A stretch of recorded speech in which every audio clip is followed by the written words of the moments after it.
Welcome to Serial. This is a podcast. We're going to talk about the case of Anthony Michael Green.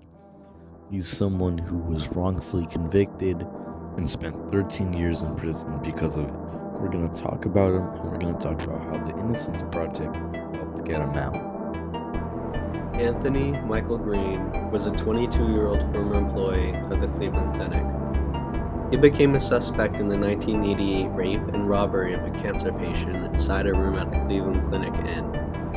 The victim, a 33-year-old white woman, had opened the door to a knock and was attacked by a black man who held a knife to her throat, demanded money, and raped her.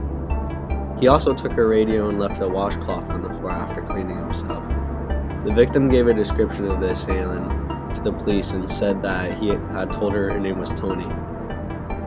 A few days later, a security officer at the Cleveland Clinic said that Green resembled the victim's description and showed her a photo array that included Green's work ID. The victim said that she saw one person that looked like her attacker, but not enough. The next day, she was shown another photo array that had Green's booking photo, which matched the height, age, and weight of what she described previously.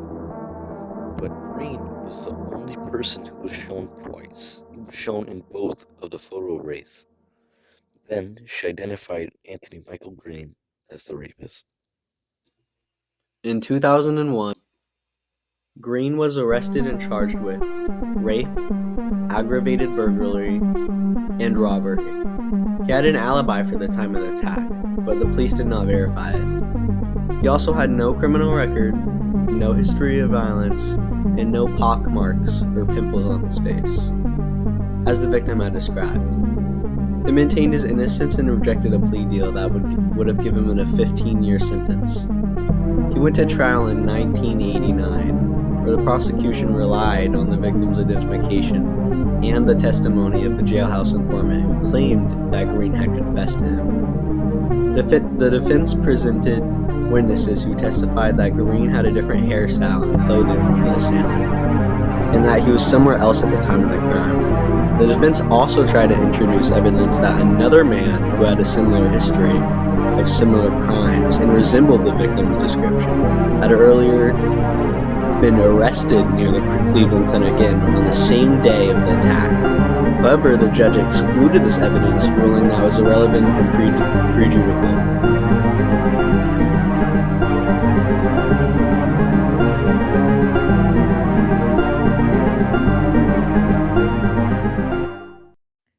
The jury deliberated for less than 2 hours and convicted Green of all of the charges.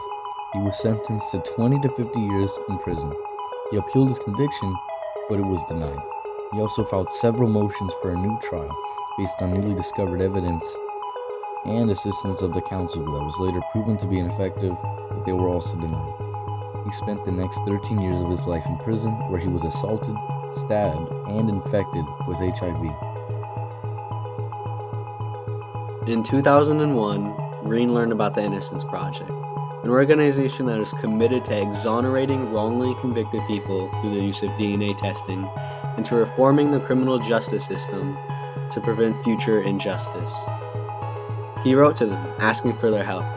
The Innocence Project agreed to take his case and requested DNA testing on the washcloth that the rapist had used. The testing was performed by the Ohio Bureau of Criminal Identification and Investigation. The results excluded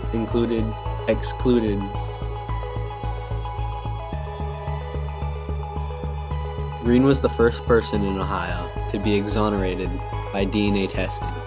He received $1.6 million in compensation from the state for his wrongful conviction. He also sued the city of Cleveland, the Cleveland Clinic, and several police officers for violating his rights. He settled the lawsuit for an undisclosed amount.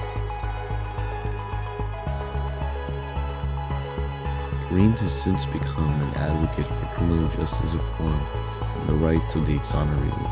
He's speaking at various events and conferences and has testified before the Ohio legislature in support of bills that would improve eyewitness identification procedures, provide access to DNA testing, and increase compensation for the wrongfully convicted. He's also working on the Innocence Project to help other innocent people get their justice. For Micheal's case is one of the many examples of Innocence Project making a positive difference in the lives of these people who get run flipping victim.